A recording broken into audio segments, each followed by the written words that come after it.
يا لو اشتريت زمان كانت برخص التراب. لو كنت سمعت كلامي زمان واشتريت من بدري كان زمانك كسبت كتير. كل ده كلام عشان يحصرك ويخليك تشتري اي حاجة بسرعة. وقد ايه هي فرصة مش هتتكرر، مع انك لو رحت له تاني هيقولك برضو عندي فرصة مش هتتكرر.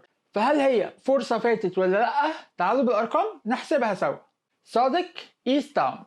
ليه صادق مشروع مميز؟ في صادق الفيجن بتاعتهم ان هم يبنوا healthy modern communities، وهم نجحوا في ده، واكبر اثبات ان في رياضيين عالميين ساكنين هناك، ده غير الميديكال فاسيلتيز اللي موجوده في كل مشاريعهم. وده اتحقق عن طريق الجرين سباين، بيبتدي من قبل بوابات الكومباوند لحد كلاب هاوس جوه. في الاول خالص تقدر تستخدم العجل او تطلب جولف كار، وبعد كده في كافيه زون صغيره عشان لو حضرتك مش حابب حد يخش في خصوصيه بيتك تقدر تقابله بره. وبيبتدي اللاندسكيب والتراك للمشي، بعد كده في لاندسكيب عشان الاطفال تعرف تتبسط وتلعب فيه.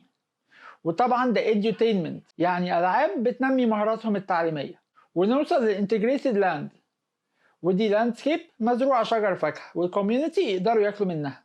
بعد كده بنوصل للشيدد اوت دور اللي بيكون فيه اكتيفيتيز للكبار، سواء يوجا، باربيكيو بارتيز، جاذرينج، نتوركينج اند سو اون. وبعد كده كوميرشال اريا ونوصل للكلاب هاوس.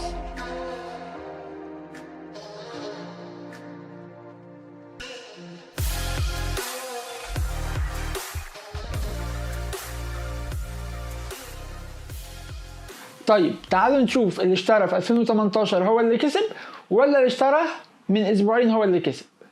طيب ايه الفرق بين اللي اشترى في 2018 واللي اشترى دلوقتي في 2023؟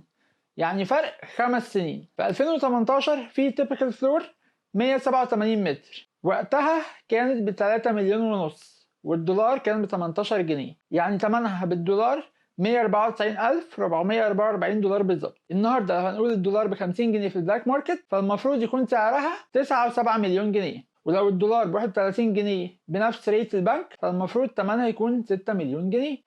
بس فعليا هي بتتعرض وبتتباع دلوقتي بسعر 8 مليون و500 ألف جنيه. فيا ترى مين اللي كسبان؟ اللي اشترى في 2018 ولا اللي اشترى في 2023؟